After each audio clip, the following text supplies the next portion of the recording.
You're listening to Sideshow Network. Yasu, everybody. Yasu. That is our Greek greeting this week for the Loftus Party. What a crazy show we have.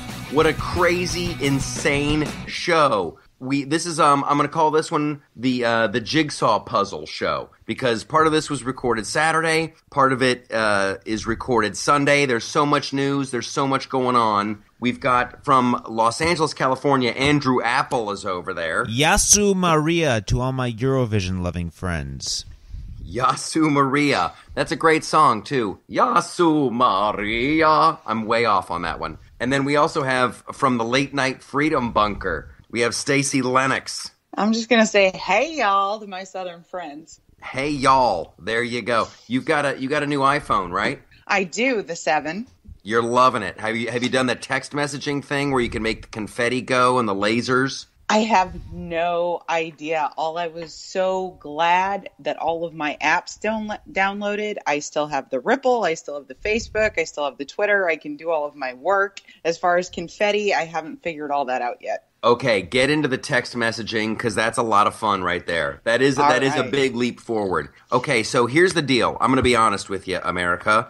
We recorded a show yesterday, and the show was it was okay, but we're not interested in okay. And I was hoping that we could have another go at it, and then fate stepped in, and we had to do an additional little piece here because last night things went crazy. Last night, things went a little nutso bonkers. Now, here was my day yesterday, all right? We did the podcast. That was all right. It was okay. Not our best work, but it was all right. Then I went out to Target. Yeah, Target, bitches. And you know what I found on the shelves? You're never going to guess what I found at Target. What'd you find, Michael? Guess. You found My Little Pony Dream Journal. No, actually, you're kind of close. You know, once upon a time, I found these Batman boxers that actually have a detachable cape. I should wear those on the show. Did you find brony pants? No, I did not find brony pants. Here's what I found. I found baseball T-shirts. Remember, like in the late 70s, the early 80s, like every concert would have like a baseball T-shirt, like Journey. You know what I'm talking about? Oh yeah. I do, because I was in Target yesterday. And I have been saying for like the past 2 years, those are coming back. They're coming back. Those shirts are just too comfortable. They're too cool looking. They're coming back. I go into Target and holy shit balls, they're back. You know what that tells me? What's that, Michael? You're psychic. I'm ahead of the curve. I am absolutely ahead of the curve, right? So the curve can catch up to me. I actually went into the Great Target yesterday, and I am currently wearing Johnny Cash Man in Black from the Target Vintage Collection. That's beautiful. That's beautiful. All right, so then I get my little T-shirt. I'm doing my little errands around Long Island, where I reside now. I'm in Long Island, and I think let's go buy Supercuts. My hair's getting really long. I'm thinking about going back to the Mohawk, right? Ooh. However, I've got some photographs of another way I can go with my hair. My hair's getting really long on the top, so I go into this Supercuts in Levittown, and I'm the only dude in there, right? The place is empty. There's these two girls, and this girl goes, so you need a haircut? I go, yeah, let's get crazy, right? Because I'm a personality. I'm feeling pretty good. I'm like, let's get crazy. She's like, oh, let's not go crazy like Mohawk crazy. So already that's off the table, right? This just read my mind. So I'm gonna go with haircut plan B. I'm going to go with her. So I show her the picture, and she's like, yeah, that'll be great. You look great on that, blah, blah, blah. And then we start making supercut haircut small talk. Halfway through the haircut, I notice that it's a lot shorter on top than I wanted, right? Yes. And so I'm like, wow, kind of short up there. She stops what she's doing. This is like the worst case scenario of shit that can happen to you in supercuts. She stops what she's doing, and she's like, I should tell you, I'm just a trainee. Oh. And then she calls out into the back, hey, Jennifer, here's some shit you never want to hear at Supercuts. I'm just a trainee. Hey, Jennifer. So God bless Jennifer from Supercuts who saved the day. My hair is very short now. I think I'm a few weeks away from ever doing the mohawk again, but it was dicey. At least you're a guy and it's only like a few weeks. If a woman gets her hair cut too short, it could be months. You know what I'm saying? Here, Mm-hmm. I'm in the car, and I'm like, I'm not really cool with the whole situation, but I'm trying to, pretend to be. Mm-hmm. Oh, yeah. And, like, here's the other deal with this. Like, if you fuck up my hair at Supercuts, every little joke I say to you is funny as shit. I'm the customer. I am right, okay? Jennifer Did they comes not back. laugh at your jokes?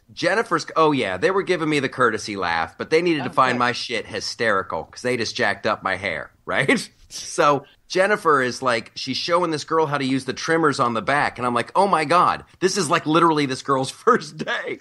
Like you were the on-the-job training experiment. Right? So Yeah. Jennifer is referring to the back of my neck as like the bottom of my hair, or she's like, she keeps talking about my bottom and how she's going to be shaving the bottom, right?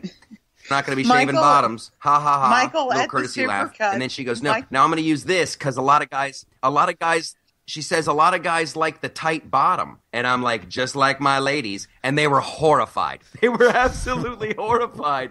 And now I'm pissed. I'm like, listen, you jacked up my hair. My little sodomy joke should be hysterical right now. Everything I say should be riotous. Because if I was a girl and like it was going to take me months and months and months to get long hair again, I would have been freaking out. But I'm a dude and I'm not allowed to do that.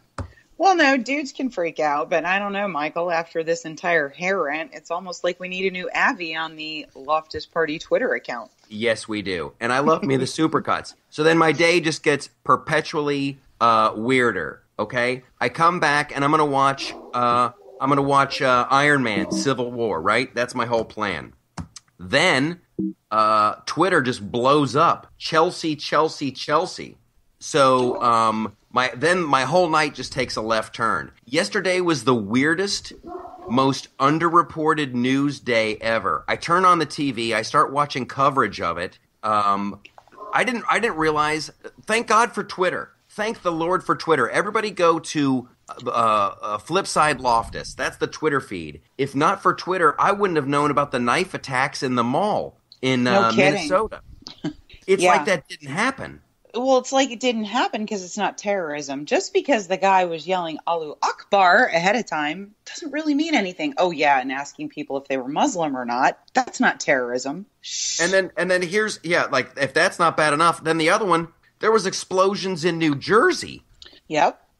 Some of the interesting things I heard, Michael, was, you living in Levittown. We also have another good friend in Levittown, Mr. JD, Game on Yep. JD on Twitter, who was saying there was some interesting military aircraft flying low over his abode last night. Did you hear weird things going on in the air? You know what? That's crazy that he says that. But yes, there was a lot of like helicopter. Now the studio where I'm working on this show, Kevin Can Wait. There's a little helipad very close, so I'm kind of used to the helicopter sound. But yeah, actually, and I didn't go into the studio yesterday. He said there was aircraft he heard over his home in a similar location to yours that he hasn't heard since 9/11. Wow. Andrew, Wow. did you hear anything about the New Jersey bombs? I have heard nothing about that. Although in full disclosure, we're recording this Sunday night. Everything I've been doing today has been related to football. So if we're not talking about the Seattle versus LA Rams game, I'm probably not going to be up to date on anything. Who talks Yeah. about the LA Rams? People in LA talk about the LA Rams. I'm So sorry. check this out, Andrew. Here's what happened. There was this race, like there was a marathon, and it was to benefit the wounded veterans, I believe. It had something to do with the armed forces, and a bomb blew up in a trash can. The race was late, I guess, getting started, and this device must have been on a timer or somebody messed up, and it blew up early. And then last night in Chelsea, that little neighborhood in Manhattan, a bomb went off. And then they Which- found another one a couple blocks away, and it's the classic pressure cooker. Which, Go ahead, according Stacey. to my sources in New York City, that particular neighborhood in Chelsea has a very heavy Jewish population near an Israeli bakery, and also a very heavy homosexual population. Yeah, Mm-hmm. yeah. That's Well, So those are kind of those groups that those we can't call them Islamic terrorists have a little bit of a problem with, if I'm not mistaken. Yeah, right. So like everything kind of fits. Now, thank goodness no one was killed, right? There's Absolutely. like 29 people injured, but no one's dead. So I want to thank God for that it wasn't a good attack. Now, here's the thing. The story quickly becomes who said what first and when and who's pointing fingers. Like Donald Trump was supposed to give a speech somewhere. His plane lands. The bomb has already gone off in Chelsea.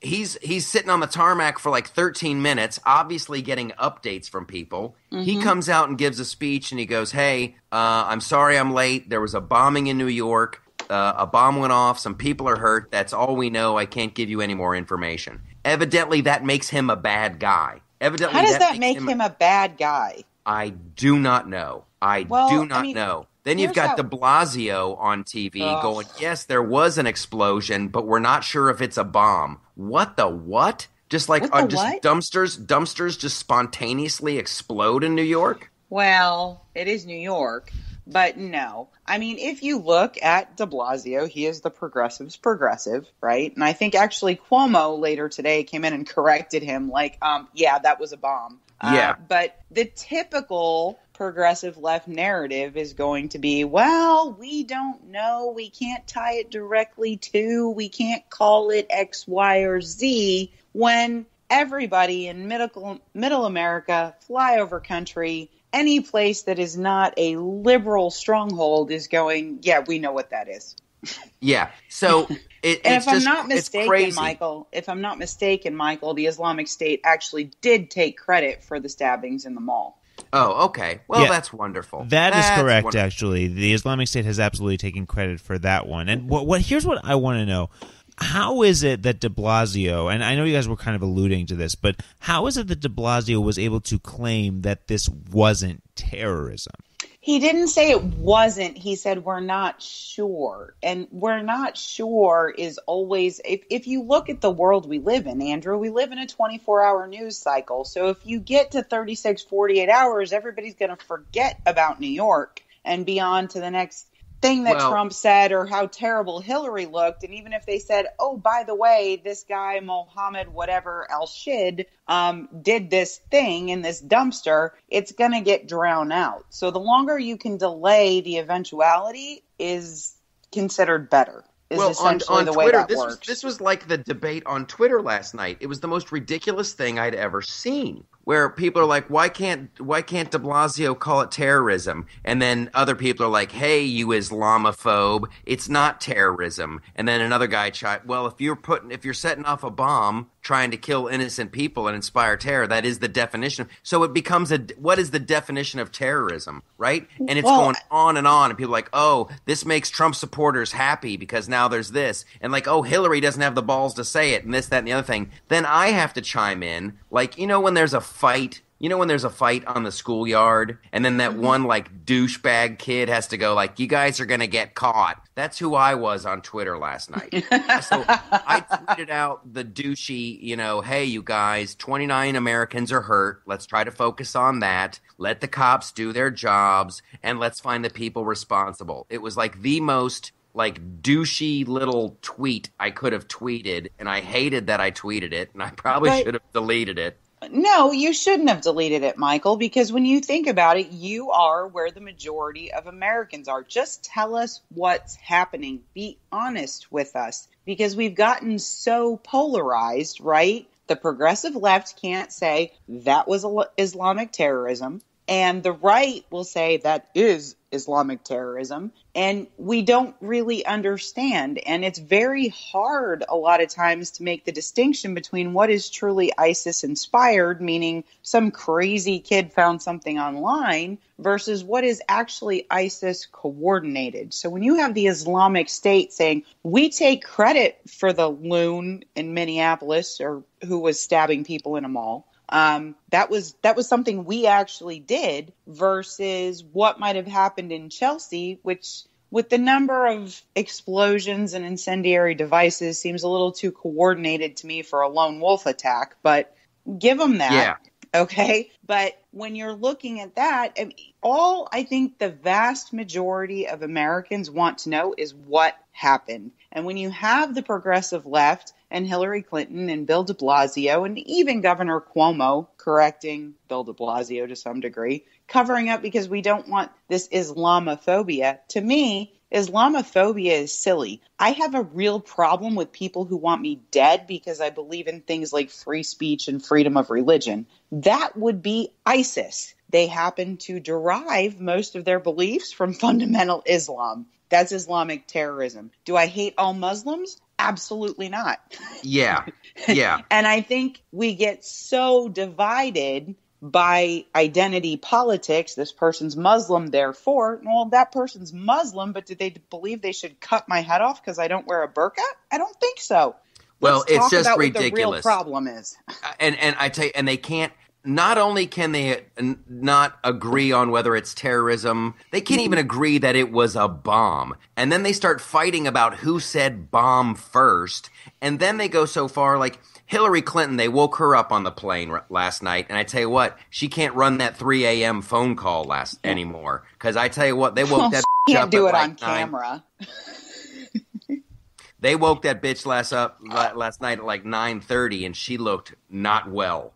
And so she referenced the bomb. But when CNN reported it today, and when they were talking about it today on the news, CNN edited out where she said it was a bomb, and CBS edited out. Seriously? I'm not kidding you. It's unbelievable because they want to make Trump look like a bad guy because he called it a bomb when it was a fucking bomb. I mean, it's beyond the beyond. It's like they're editing stuff out like it's flippin' Pravda. I don't know what to say. I am gobsmacked. I am gobsmacked by the whole thing. Well, I honestly think both the left and the right miss middle America. Tell us what the problem is. Well, Stacey, I mean, let's not forget, like we said, we're recording this Sunday evening. Mm-hmm. Don't we think they're just waiting for the news week to actually start? So come Monday morning, when most people will be listening to this, our listeners will actually be ahead of us, and that's when the 24-hour news cycle really kicks in? No, the 24-hour news cycle is 24/7 when you think about it. I mean, CNN was editing things today, and they're editing things in anticipation of Monday and Tuesday and Wednesday. And of course, as Michael said, they're out to make the Republican nominee look crazy. In all honesty, Andrew, anything that happens on U.S. soil that costs American lives, American injuries, and can be attributed to Islamic terrorism prior to November 8th is going to help Donald Trump. It's absolutely going to help Donald Trump. It's weird. It's weird. You look at you look at the stats, and there's the stats are saying that people trust Hillary Clinton more to deal with this stuff. It's so counterintuitive. It's crazy. It's not even counterintuitive when you look at a lot of that polling that I saw today anyway across the Chirons that said that they believe she had the temperament. Now, Donald has had a history, if we're going to be honest, of going off and saying things that are a little incendiary. Okay, that's fine. But one thing he has been absolutely clear about is he understands the threat and what many Americans think is an existential threat to the United States of America from Islamic terrorism. He calls it what it is. And I think anytime something happens on our soil, whether it's Chattanooga, whether it's Orlando, whether it's what just happened in Chelsea, New York, and New Jersey and Minnesota, if he has the ability to say what it is and actually say, this is what I would do to stop it, instead of calling it some kind of discrimination or Islamophobia as the left tends to do, it's actually a point in his favor because these things are scary. And in any other year, Stacey, I would agree with you that normally any sort of terrorism attack does help the Republicans. But if we can agree on anything, it's that this is the most backwards year when it comes to politics, and nobody really knows what's going to help anyone. I would say, with everything I've seen and with all of the things that I have read, the one thing the left tends to gloss over tremendously is terrorist attacks. I mean, when you look at Obama's response to Chattanooga, when you look at his response to Orlando, what he wants to do is disarm Americans and say, don't get upset with people. That's not the right response. You get what you get, and you don't get upset. Mm-hmm. Pretty much, and that's pretty much. He's treating Americans like preschoolers. You get what you get, and you don't get upset. I'm looking for another tweet here because there's more madness, and I want to get as much madness into the show as we possibly can. Madness. Yeah, like I guess the other night Obama told like the black community, if you don't vote for Hillary, I'm going to be disappointed in you. Like, are you allowed to do that now? Just like straight up ask entire races to stand up for you or you'll be disappointed? Could you imagine if Donald Trump gave a speech and goes, hey, white people, if you don't stand up for me, like that would be the end of the world. Are we allowed to do that? Well, technically, we're allowed to. We do have freedom of speech in this country, whether or not we should. I like how you guys I ask these rhetorical questions, and you keep coming up with, well, Mike, we've got freedom of speech. Like, really? I wasn't aware of this. Technically, we can. Is it smart? I think is actually the rhetorical part of it. It's crazy. Well, and I think if you take a look at some of what Donald Trump has done over the last several weeks with his economic speech and going to some downtrodden areas like Flint, Michigan, and some other places, he is appealing to some of those people who have been left behind by the Obama economy. And many of those are minorities, whether it's African Americans, whether it's Latinos, inner cities, which would include white folks. He's making some headway there, and they're hearing his message when he's talking about things like childcare and when he's talking about things like we need to bring manufacturing back to this sector and hope and other things. They're hearing him, and I think that's making the Democrats very, very nervous. Well, it is very scary times. I'm just glad that these idiots didn't have their act together. I mean, those bombs can really do some damage. We saw what happened in Boston, and this was It looked like it was the same kind of pressure cooker, type bomb. Oh, and here's the other thing. Obama was making jokes about ISIS like an hour before the bombs went off. That's like, talk about horrible timing.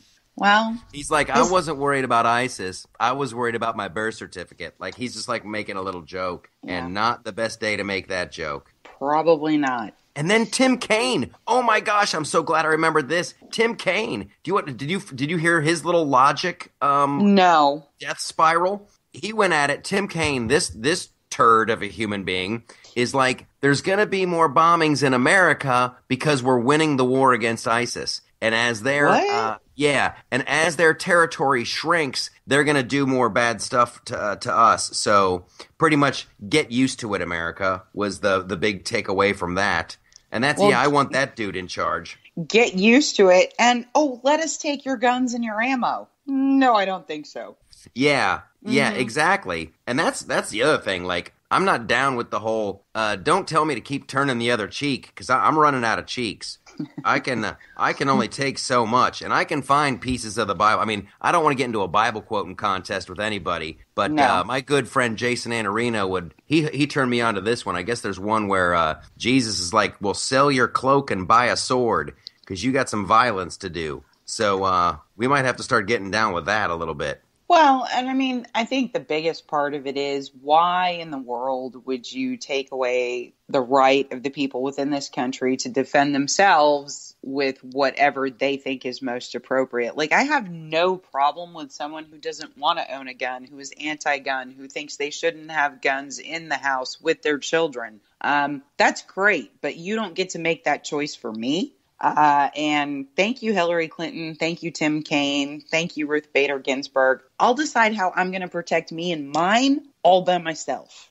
Yeah, thank you very much. Yeah. Hey, so what do we think what do we think the over under is for when they'll catch whoever did this? You got to think with these Chelsea attacks. I know there's videotape everywhere. Everybody's got security cameras. Well, they have a person of interest, last I saw, which was about an hour and a half ago. So yes, there is some video, etc. They're obviously not releasing any description, etc. It's not, a white guy, waving a Confederate flag. So there's no percentage in it, I guess. Yeah. There's no reason to start pulling down monuments in Savannah. Exactly. But I think they're going to find these guys in about the same time frame they found the wife of the guy in San Bernardino. She's still at large, by the way. Yeah. That's Yeah. another one. Like, thanks for bringing that up. Don't they want to question that chick some more? You know, would she think. saw some stuff. You know, she knows some stuff. Or maybe she's in the witness protection program. I got to think, hopefully they cut a deal with her. I saw some dude on Bill O'Reilly the other night. He was like a former jihadist. He was like a member of the Taliban. And he got captured and he did time. And he came around and now is thinking that the world is a wonderful place, and he's regretting him, trying to destroy it. And now he's working with some think tank somewhere, trying to help out. And boy, I applaud that. I applaud that, and I applaud that dude's bravery for being on Bill O'Reilly. Like, yeah, I was doing this stuff. Oh. I did my time, and now I'm helping the good guys. We need like 50,000 more of those dudes. That'll get you a fatwa. Yeah. Oh, I'm sure that guy's not. I'm sure he's not house shopping in Palestine. Yeah, no. Well, I mean, even within the United States, we have a guy here locally, even in the Freedom Bunker in Georgia, who was the son of a Muslim cleric. He's now a converted Christian, and he's the president of a local university. And when he goes to speak, very scary people come in. Yeah. It's not a lie. I mean, they really take that kind of what they call apostate very, very seriously. Yeah, they do. I'm looking here. I'm looking here at CNN, and I just want to back up what you said earlier, that they have a person of interest. They got a video that shows the same dude near the site of the explosion and the location of the second pressure cooker. That's from the Clinton News Network. That's what all the far right people call CNN. That makes me laugh. As a question, is he waving a Confederate flag? I don't have the video in front of me. He's dressed as Benjamin Franklin. Oh, and he's you go. Yeah, that would be funny. That would be very, very funny. We've got a great show. There's so much other stuff to get to. We recorded, I don't know, Andrew, how you're going to put all this together. God bless you for trying. I want to make sure, though, we got to talk about those smart dildos. That just cracked me up. There's this Stacy introduces this story, and I just lose my mind because it's so awesome. And that's all I'm going to do, America. I'm going to tease you with the headline, Smart Dildo. So that's enough. That's going to keep you listening, very right? Quickly, before we go on, there was one other story today that I hope we can at least touch on for a couple of minutes. Do we have can we have a little bit more of your time, Michael? I know you're a very busy man who is very heavily sought after. Yes. Okay, so John Kasich, former presidential candidate, showed up at the White House today, and he was stumping for Obama, actually, trying to help get the TPP passed. Oh, that's awful. All right, so Kasich is helping out Obama, trying to get the TPP passed. Good for him, right? Good for that dude. Evidently, he thinks it's the right way to go. And every once in a while, damn the torpedoes, I'm going to stand my ground and do my thing. I respect that. Here's my beef with John Kasich. He signed a document that said he would support the nominee. Now, I just thought that document was just a piece of paper, right? I thought it was like, I hereby pledge, blah, blah, blah. Here's what I just found out about this. You ready for this? Get out your umbrellas, America, because I'm about to rain some knowledge on you. There was actually information shared. When you signed that pledge, the Republican National Committee gave you access to data and fundraising. You got access to lists and phone numbers and emails and a boatload of data. So there was actually goods and services that were traded in exchange for your support. So all of these guys who look like big-time heroes and like, oh, I just gave my word. No, you are now a double-dog dickhead because you got something out of it. So all those dudes who signed that pledge, if they got that data and they got those mailing lists, they got to stand up and they got to support the nominee. I'm glad you brought that up. Well, so am I, because you know what? I just learned something from Michael.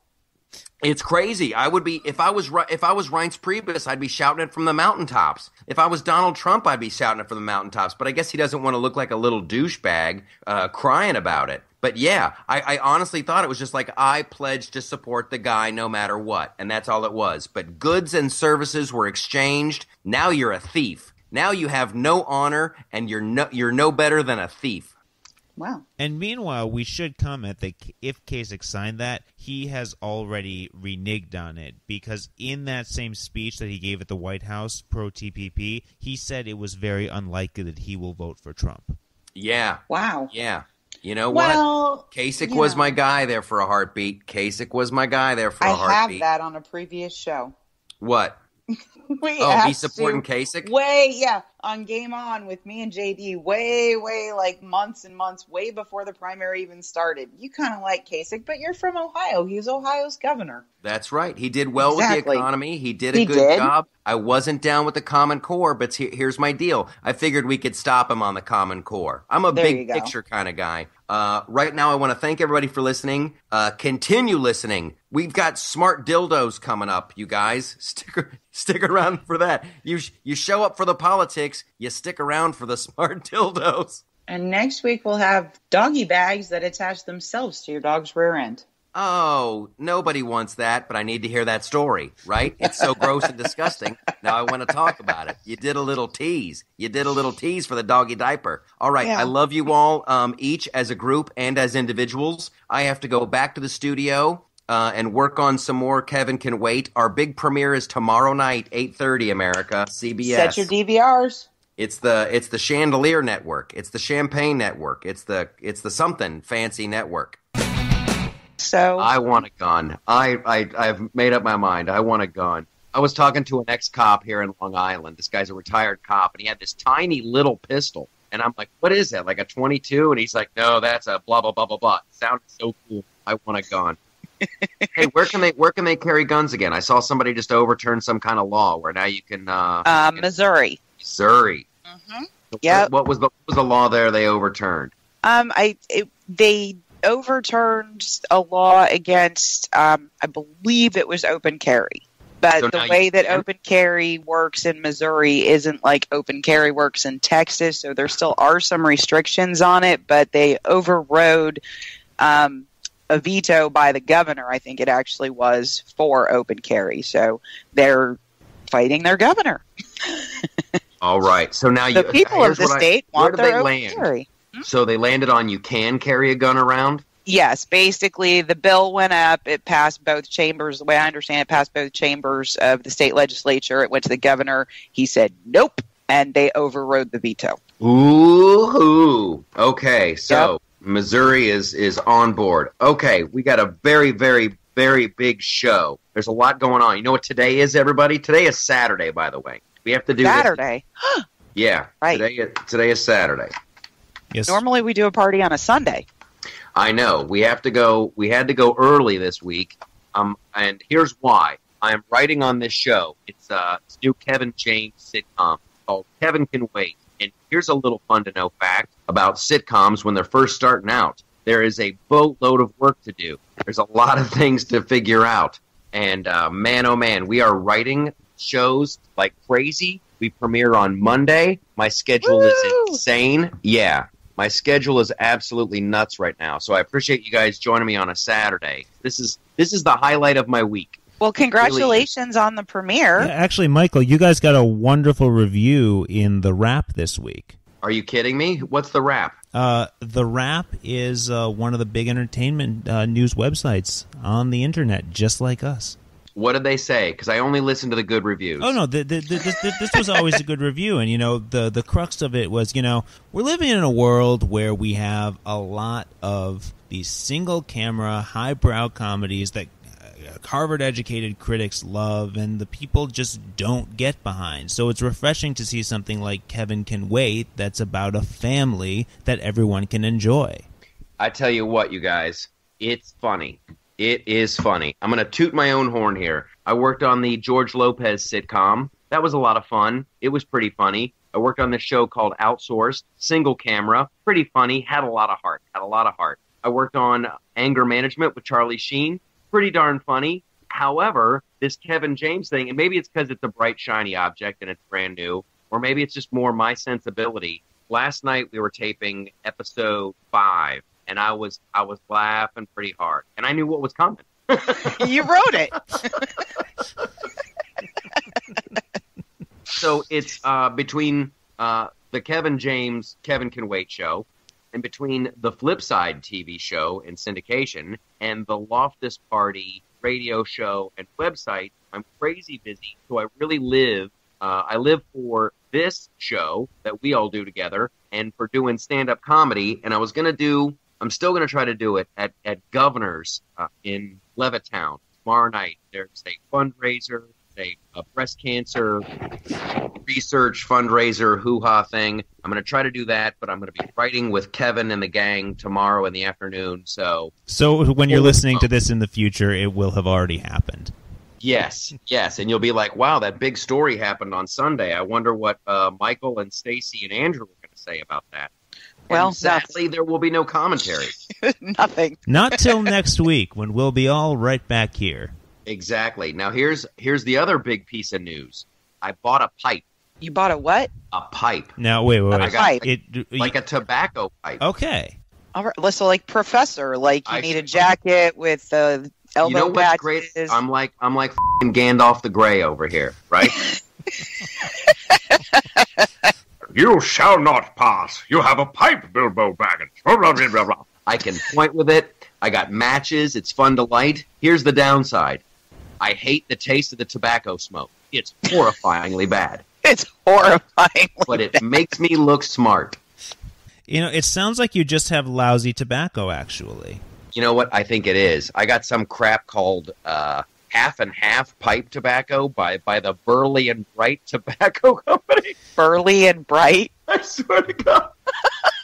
It's so bad. Burley and Bright Tobacco The Company. Burley and Bright. I swear it looks like it's been sitting on somebody's shelf since 1945, but it's made in America. It's made in America, so I think I got it lit. That's horrifying. That's really bad. There we go. Got it going. That's a good pipe smoke. I look so smart right now. Michael, you are in New York City. If you want like really great high-end tobacco for a pipe, it's got to be there somewhere. It's going to cost you your spleen, but it's got to be there. I just went out to the first smoke shop. I did this on a whim. I thought, man, a pipe would be cool. Let's try it.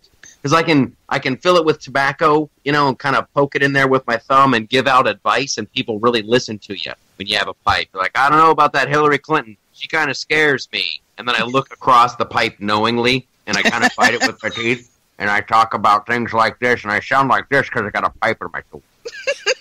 It already went out. I suck at this. I'm not good at it. I have to try harder. All right, I'm going to light it again. But here we go. Let's start talking about the news. We got all kinds. It's Batman Day, by the way. We're going to celebrate that. Oh, okay. I mean, all day long. This is. Did you know that? I did not, but this is the perfect week to talk about Batman because there was a ton of Batman news this week, actually.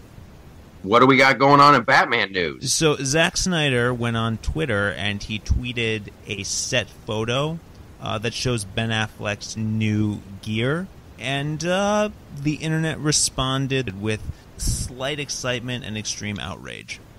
Well, there the you go. outrage machine is always on high, so... Well, this is what I've always said about comic book movies. It's like, I'm one of the people who still watches Saturday Night Live. I don't know if you guys do, but they have this sketch. It's called How's He Doing? And it's usually Kenan Thompson and a couple of the other African-American cast members, and they're talking about how Obama's doing.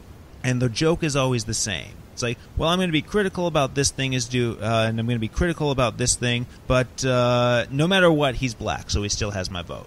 That's how everyone sounds when they talk about comic book movies. It's like, oh my God, Zack Snyder, he's destroying comic book. And Henry Cavill, can you believe that he's such a broody Superman? And they cast Ben Affleck? It's like, well, you're going to go see it? Well, yeah, I'm going to go see it, but... Hasn't Ben Affleck been Batman before? He has been Ben Affleck twice now. He's been Ben Affleck his entire life. He's been Batman twice now. First in Batman v Superman, and second, spoiler alert, he had a cameo as Batman in Suicide Squad. Yeah. You were not a fan of Batman versus Superman, now were you, Michael? No, I was not. Although I got the extended edition, the super cut, whatever, the Zack Snyder This Explains It All, and I don't know if I talked about this before on the show. It made a little bit more sense. The story worked a little bit better with the super cut. However, Zack Snyder went out of his way to kill Jimmy Olsen.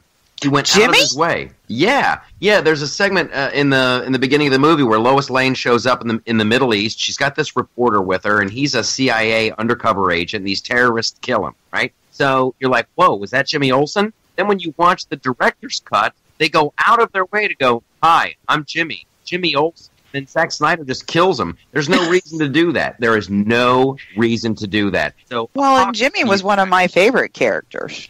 Yeah, I like Jimmy. Why do you want to kill Jimmy Olsen? So it's just like, that's just saying you just don't care about the medium. So that is Exhibit A. I want to get back to this Keenan Ivory weigh-in? No, Damon Keenan Thompson. Keenan Thompson. Yeah. So what's the name of that skit? It's called How's He Doing? And it's usually like an Obama thing? Well, it's always an Obama thing. It's got sort of a Tavis Smiley feel to it, and it's a weekly roundup of how the president is handling the economy, foreign policy, all of that. And, you have people playing very articulate journalists and TV personalities, and they're always African American. But the joke is always like, is there anything that Obama could do to not have your vote? And everyone always laughs and says, of course not. He's black, so of course he has my vote. Yeah. I tell you, do we get some of our money back from the Obama administration? Because it seems like all he's doing now is he's out on the road filling in for Hillary Clinton. Is he allowed to do that? Yeah, and to be fair, every president has done that. He's allowed to campaign for her, most assuredly. My bigger problem is his world apology tour and the fact that really for the last several months we've had President Ash Carter. Anything going on anywhere in the world, you're always seeing the story. Ash, Secretary of Defense Ash Carter, da-da-da-da-da, and it's like, traditionally, the president would be saying something about this. Oh, yeah, he's golfing. Never mind. Yeah, I only see him out on the road giving pro-Hillary speeches. It's really odd. Well, if you think about any time we've had an incumbent and their party candidate is running, this even happens in Senate races where somebody's retiring, etc. They always go out on the campaign trail for the person they would like to see. I cannot remember the last time did Bush campaign for someone else who was running? Yeah, Bush has absolutely campaigned for other people. He did not campaign in 2008 because he was seen as more of a liability for McCain at the time. That's right. Everybody hated him. But Ronald Reagan campaigned for his dad. Ronald Reagan campaigned for his father? For George Bush Senior. No, for George W. Bush's dad. George W. Walker Bush. Okay. Yeah. Ronald Reagan's father. Sorry, that was a little confusing. Well, I got to tell you, this is a big swing and a miss on this pipe thing, you guys. I'm feeling a little sick. I got to tell you, if I suddenly drop out. Is this your first experience with it? It's got to be the tobacco. I got to write a strongly worded letter to the Burley and Bright people. That is not Burley, or is it Bright? Ugh, it's disgusting. It actually sounds like it might be really burly. Yeah, it's super burly and not so bright. Okay, so this, Obama. Yeah, I'll be glad when he's gone. I'm not a big fan. He's already gone. It's so abundantly clear he doesn't want the job anymore. Like, he's done. I'm just trying to think if there's anything they're trying to sneak through. He wants to get rid of the internet. Let's talk about that. He wants to close Gitmo before he goes. And I think those are really the only two things he wants to do. Well, there's a couple more. I think he does want to get Merrick Garland onto the Supreme Court in the lame duck session. Yeah, but that's not going to happen. In the lame duck session, there's a strong chance that he will. The only reason it would happen if Trump wins, then Merrick Garland's definitely not going to be appointed. And if Hillary wins, then there's a chance Hillary might say, well, I want to appoint someone else. So Merrick Garland may bow out. Okay, and then I want to. Do we do any research on this? If something happens to Hillary, who's next in line? As we said last week, I actually posted this on the Dose, so everybody knew about it. It would go back to the DNC, and they would actually nominate a new candidate for president, so we could get Uncle Joe. You could? Because I was talking about that after last week's show. And then somebody's like, no, it's too late. They can't get him on all the states' ballots. I honestly believe if it came down to true physical disability of the candidate, it would be a replacement. There's still the party's nominee gets on the ballot, not an individual. So the Democratic nominee gets on the ballot. They would have to have a Democratic nominee one way or another. But you can't you can't just say, oh, now the party can't run anybody because she fell out, can't continue. I mean, there has to be a process by which the candidate can be replaced, but it is not Tim Kaine just moves up. It is they nominate a new candidate for president. Okay. Well, I tell you what, the prospect of Joe Biden versus Donald Trump really scares me. Why? Oh, my gosh. Because I think Biden would crush Trump. I think he would absolutely crush him. I think it would definitely change the dynamic in Pennsylvania. He's pretty popular there. I think Ohio would be definitely a toss-up. I think, Uncle Joe is vice president. He's got good name recognition. I do think it would change the dynamic of the race. I'm not sure, though, because Uncle Joe's also really prone to some pretty awful gaffes. Well, people don't care. They don't care about Joe. Like when he told that paralyzed guy to stand up. Oh, my God. That was the best. That was the funniest thing. And nobody cares. Oh, wait, you can't. Oh, you know what? Go ahead. Have a seat. Have a seat, guy. But here, I mean, I think one of the Donald's strengths is he appears to just tell it like it is, speak off the cuff, and he's just telling you like man to man, here's the deal, and blah blah blah. And that's Joe Biden's bread and butter too. Oh, you're right. He's pretty. The thing about Joe Biden that is missing from Hillary Clinton is he's very authentic. And yeah, she is a robot, though. Go ahead, Andrew. Well, I was going to say, so David Plouffe, who's a pollster, he gave an interview this week, and if you're going state by state and looking at the numbers, Hillary is currently sitting, based on the polls, at 269 electoral votes that the Democrats feel very confident that they are going to win. Should need 270. Yes, but Biden, being so strong in Pennsylvania, that would put the Democrats over the top because Pennsylvania is still considered a swing state. Isn't it a tie as of today with the Electoral College blue blah? So there's two different polls you're looking at, and there are the national polls where most of them have Hillary with a slight edge over Trump. But then there are a couple of polls, primarily the Fox and the CNN polls, that have them basically neck and neck within the margin of error. Yeah, but there were some state polls that came out this week, too, in Ohio and Pennsylvania, and I think even Florida, that had Trump up. I think everything I saw was still within the margin of error, and I still think this is going to come down to the wire because both of these people have a really hard time having more than, like, maybe 10 good days in a row. Okay. Well, please, I think it's time for some Michael-topias on this son of a gun. All right. Well, in Michael-topia, if I don't set up Michael-topia, people will be so confused. They will drive their cars into ditches. They will walk into walls. They will be so confused by the idea of it. Hey, the real world's kind of crazy. It doesn't make a lot of sense. But in Michael-topia, we have a different set of rules, different set of a code, if you will, that we live by. So here with the new system of laws in Michael-topia, we got Stacy and Andrew. I'm going to be holding back. I'm putting one in the chamber. So you guys tell me, what do you got for Michael-topia? In Michael-topia, if you have a little girl, it's okay to buy her pink Legos. Well, hopefully they'll have other colors, too, because that'll get confusing after a while.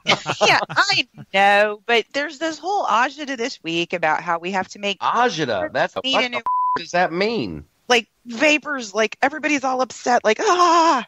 Yeah. Okay.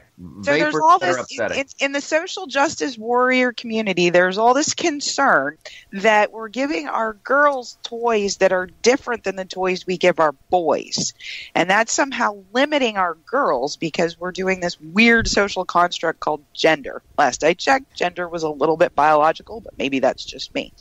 So they're criticizing things like Lego, the Lego company, who did a huge amount of research to see how you could get girls at a young age interested in building with these blocks that teach them spatial relations and a whole bunch of other things that are important to math and science. They come out with a great product that's hugely popular, and now the social justice warriors are like, get rid of it. Here's what's going to happen. All this does is make Target confusing. Mm-hmm. I need to know where the toys are for the boys and the toys are for the girls. Right? It's just going to make shopping confusing. Okay, Andrew, what do you got?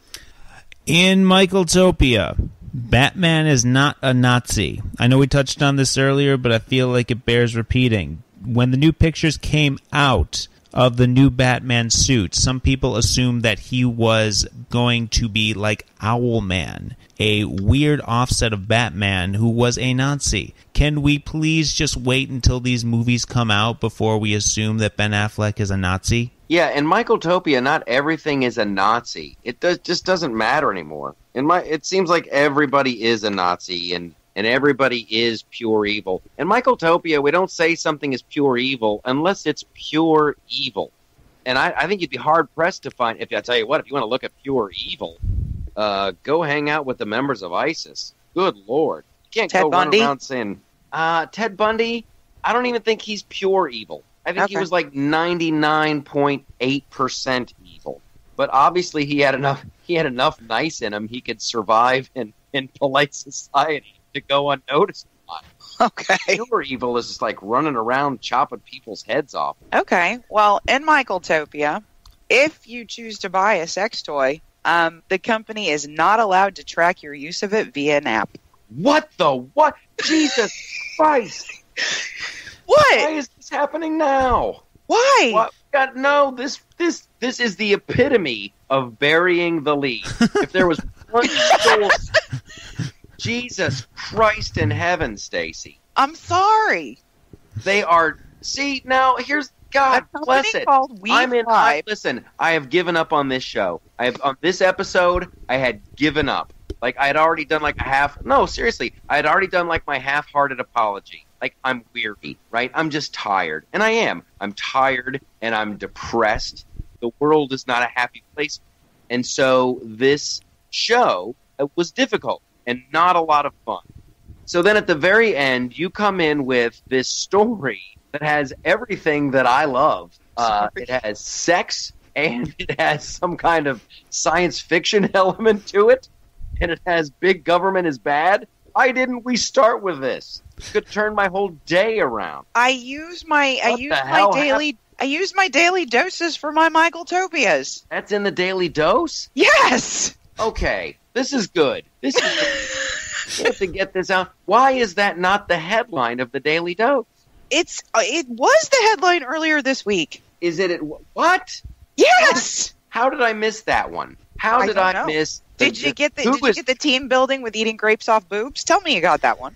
No, I didn't. Okay. I mean, maybe some stuff should not have an app. And a woman with like an yeah, but like, what was the headline? See, like the headline we need to work on our itself. Yeah, on the Smart daily. dildo When we're company sued for tracking users' habits. My God, did we use that headline? I'll put the word dildo on the website if you want me to. I try to allude to things. What now? What? I try to allude to things. Okay, hold on. This is the best part. This is the best part of the show. We can edit out so much other like just tired morning yawn-orific bullshit. So the actual headline is Smart Dildo. Smart Dildo does what? The actual headline is Smart, in quotations, Dildo Company. Smart Dildo Company. Sued for tracking users' habits. WeVibes makers. WeVibe. Okay. Dildo. You're beyond the headline here. Yeah. Okay, that is the headline. Before I get ahead of myself. Smart Dildo Company. Tracking users' habits. I'm writing it down because I want to be able to reference it again. Tracking users' habit. Okay. Yep. Okay. How long? This is great. What rate? Okay. Yeah. Okay. So their headline is Smart Dildo Company sued for tracking users' habits. What was our headline? There are some things an app just shouldn't track. Okay. I'm telling you right now. I'm not going to click on that. I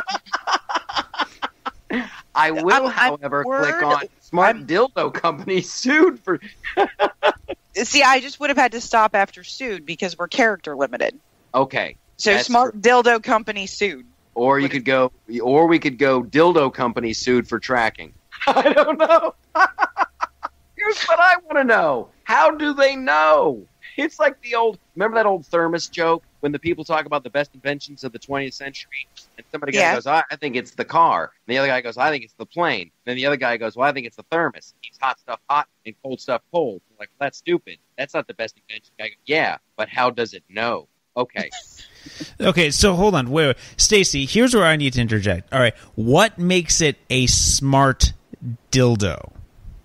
It's a smart dildo because it tracks your preferences, I guess, and sends you new and downloads new rhythms, I guess you would say. Wait. So like you can put in like a song that you like on this dildo and it'll like vibrate to the beat. Is that what it does?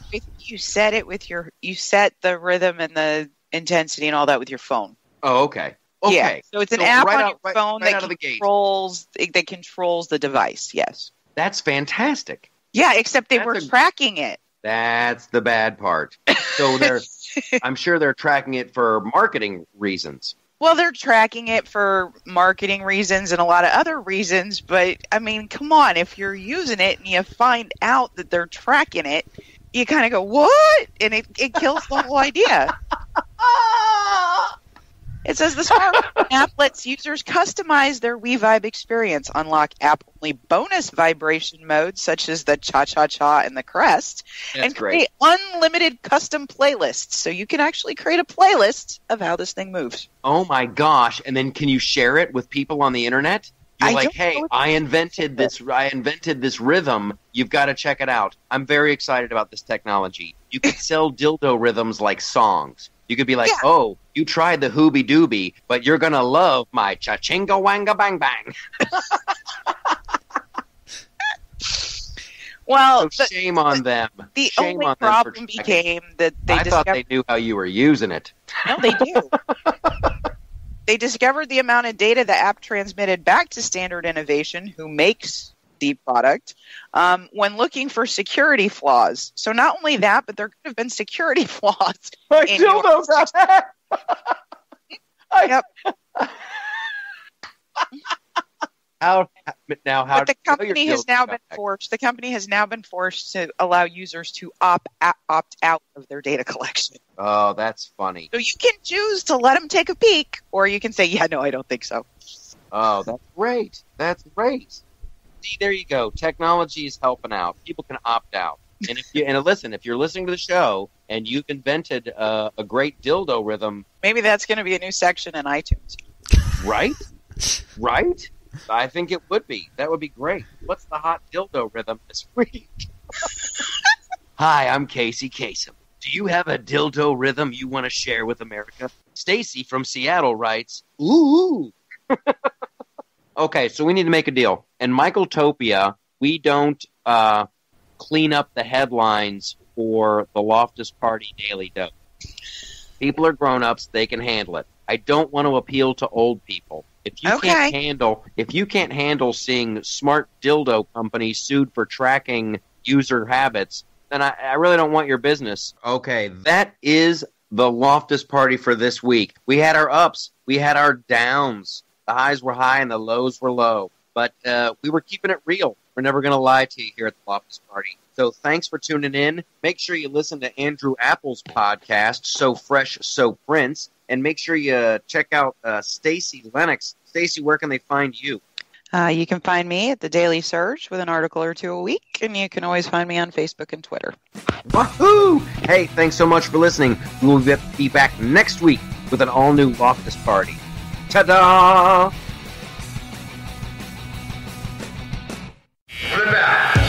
Hey, hi, how are you? I'm Jamie Flam, and I'm the artistic director of the Hollywood Improv. Basically, that means I'm the one responsible for booking comedians, producing shows, and making sure every night at the club is magical. You might even call me the gatekeeper. Okay, so not really, but maybe, I don't know. Outside of my job at the Improv, I also perform and write comedy, which means I sit in front of many gatekeepers myself. It's an interesting dynamic, but it's helped me learn a lot as well. Now I host a podcast about it. Each week I talk with bookers, producers, decision makers, performers, and more. Hey, this is Cole Stratton. This is Janet Varney. This is Troy Conrad. This is Todd Glass, and you're listening to Gatekeeper. It's an inside look at the art of saying yes and no. Also, there are sound effects. Be sure to subscribe to Gatekeeper on iTunes, Stitcher, or wherever you listen to podcasts. And you can find more info at SideshowNetwork.tv.